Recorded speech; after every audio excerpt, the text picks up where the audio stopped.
Good day. Here we are in the close stage, the last stage on the project life cycle.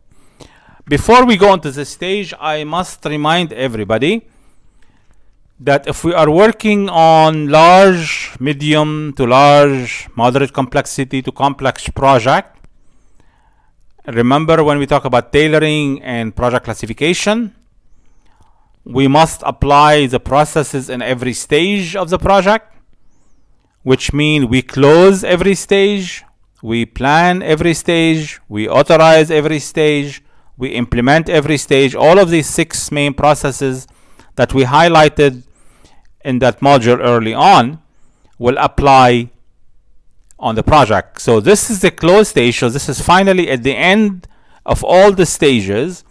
And after we have closed all the other stages, now we need to close the whole project. And that is the final stage.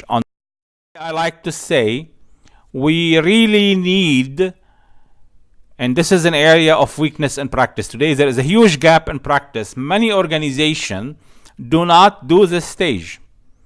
They just finish once the customer said, yeah, thank you, and they sign for them. Bye-bye, adios, finito, nothing else to be done. Project papers can go in the boxes and maybe to archives, or maybe go to the waste basket or recycling, or project files probably are reformatted and all the data is lost.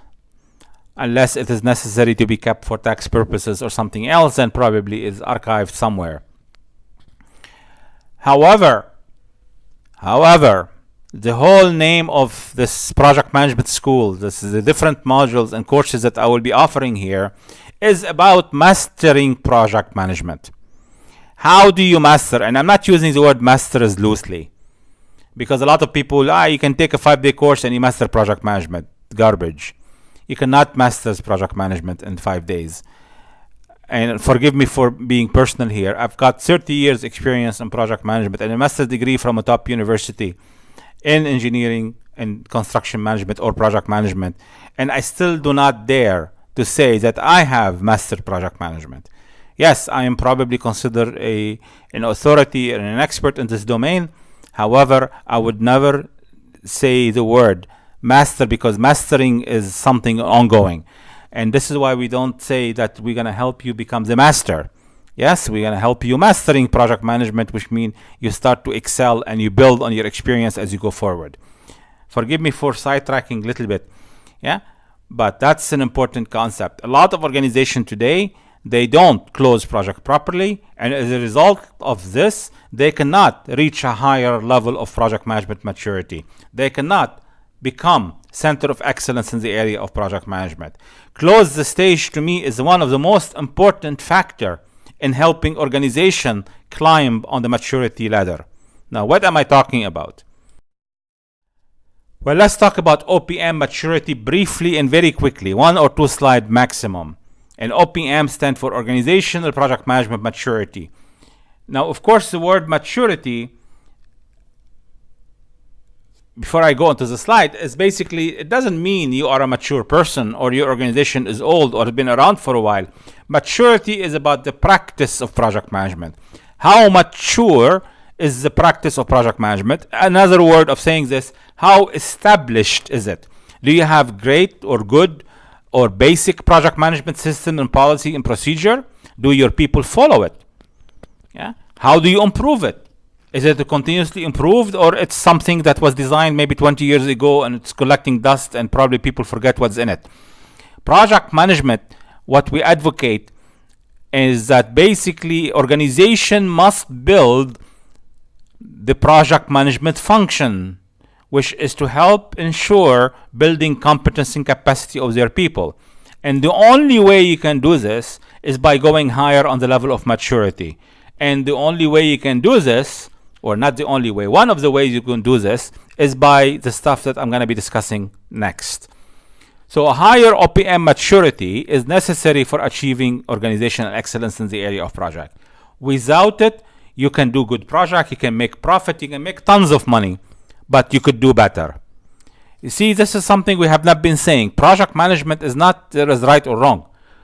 If you do proper project management, real world, effective project management, you can do project better, cheaper, faster. That doesn't mean today you don't know how to do project. That doesn't mean today your project are failing. Of course, you could be doing a lot of successful project. However, probably you're not achieving the best benefit or the optimal solution that you have.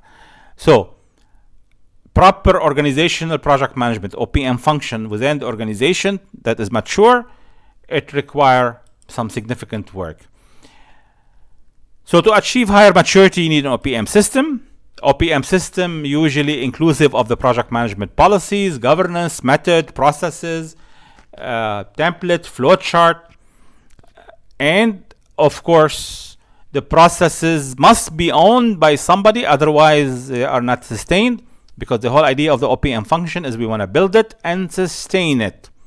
And to sustain it, we need to have owners for the different part of the system. And of course, all of that means nothing without a corporate knowledge base.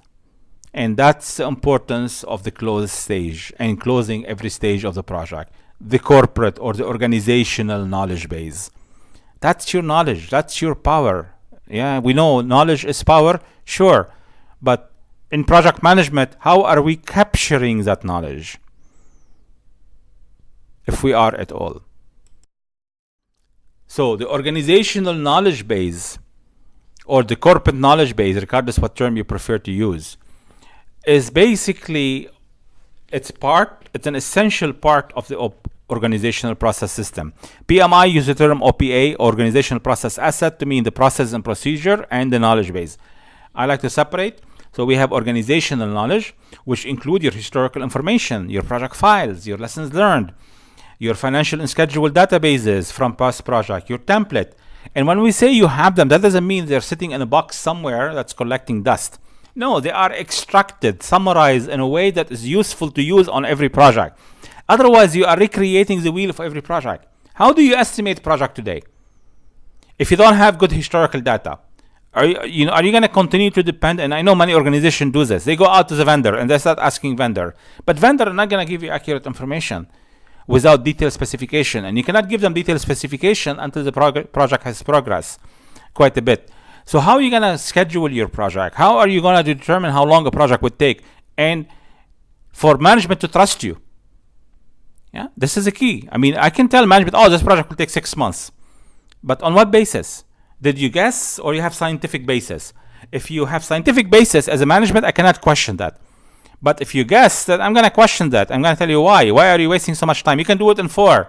Come on, I know you. You go ahead. 4. You can only have 3 months. Why 4? 4, I'm being too generous. 3 months.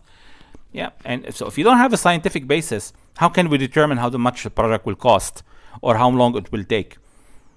Or how can we improve our estimate? How can we improve our plan? And the more knowledge you have, and the more organizational knowledge you have, it's the more opportunity for you to copy, paste, and modify. CPM. I like the CPM. A lot of people copy, paste without even reading. Absolutely bad. Yeah? You've got to, if something that exists, a work breakdown structure, a schedule, a PBS. I'm sure if you work for an organization, you do a lot of similar type project. If you do web design, you probably do a lot of website design. How could be one website different than the other, except in the content? So the detail, the technical part is different. But the project management is the same. A website project, a software, a house would have the same component, more or less. Yeah? And those things for project management planning, if you have the right procedure and guideline established in the company, you just copy, paste them, and modify them from one project to another, to another, and to another. And you save tons of money and hours in the process. That's why the close. So what are the components of the close stage? I highlight 4 elements, 4 critical elements that must be done for every project. And that's not only in the close stage. This could be with closing every stage. If your stages are large, every stage must be closed and must include these components. So what are they? Well, let's start with the green one. Project success, that will be the next level, so I will not talk about it here. We have performance reconciliation, lessons learned, and organizational record. What is performance reconciliation? Performance reconciliation is simply to reconcile your final state, your actual performance, versus the plan that your management has approved. So basically, from the plan time, and that could be comparison to the project detail plan, the project management plan, even to the project brief. You compare what was the basis at that point in time and what you have actually achieved. And if you have any variances, then we need to document them. That's why I like to call this a storytelling time. Tell me a story. Tell your management a story. What happened from point A to point B? If everything was perfect, great. Perfect, you put NA, not applicable. Nothing changed. Great performance, which I wonder if any project really achieves that. I'm not saying, people, some project can do better, but to be perfectly per plan, to be, you plan to spend $100,000, you spent exactly $100,000. This will be a weird coincidence to have. You plan that the project will be 19 weeks, it will be exactly 19 weeks. Again, that will be a nice coincidence to have. So what happened? And not only in cost and schedule, basically we're talking about scope. If you have defined the scope well and you have a listing of all the scope item and all the scope of work with the work breakdown structure that you have defined, then now we can compare. Is everything done or we have some deviation? Maybe as a result of the project getting lost sometime, is that you have decided to give up some scope. Or maybe you had more scope from changes. So we need to explain what happened in the area of scope. Same thing with quality and all the other areas. I don't want to go into much detail at this stage, but I think the point is clear. Tell me the story. Tell your management a story to explain what has happened on this journey. Then lessons learned. Many people think of lessons learned as bad. We like to think of them as good, bad, or ugly. So there are many approaches to do lessons learned. One approach is formalized at the end of each phase. You do your lessons learned.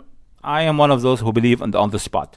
Whenever you have one of those emotional moments, or like aha moment, or ouch, we've done something wrong here, or this was great, we should do it again.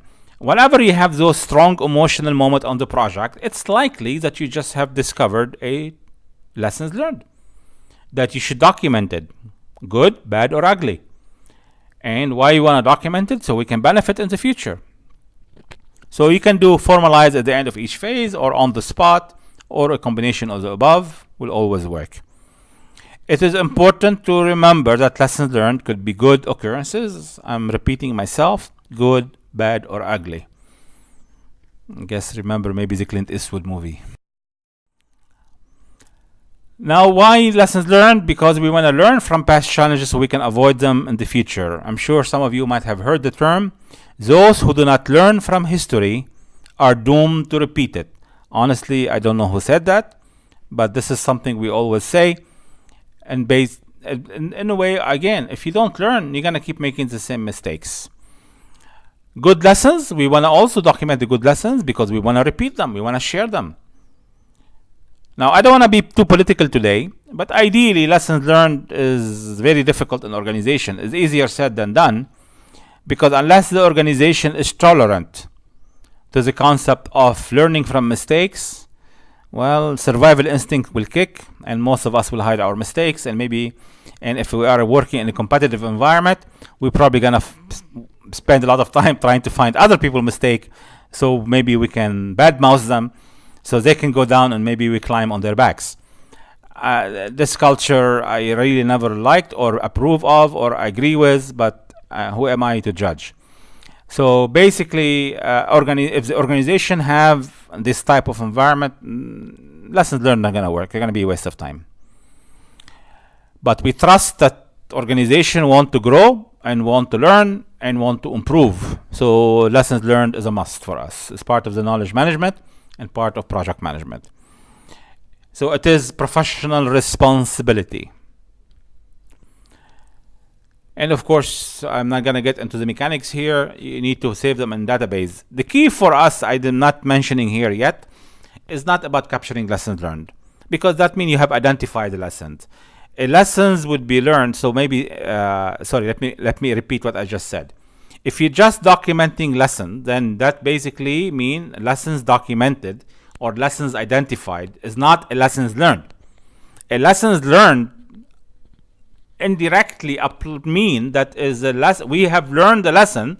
That mean we're not gonna make that mistake again, and that probably result in improving our system or procedures or guideline, and that's the point.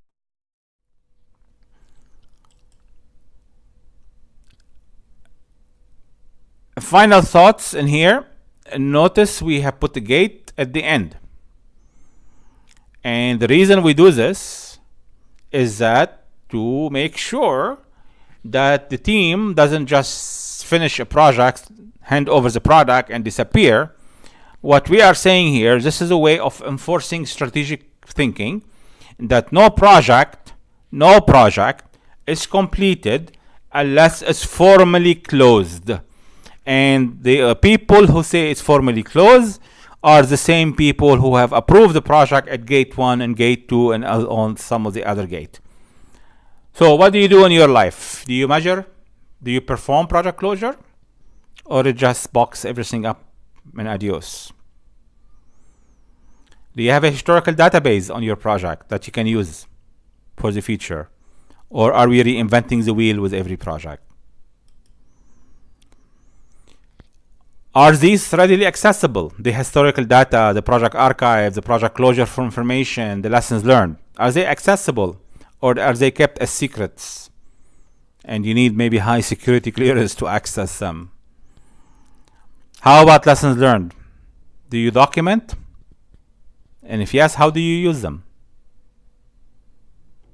I know I did not ask you to pause. Just, you can pause now, or as this video is finishing, and answer all of these questions.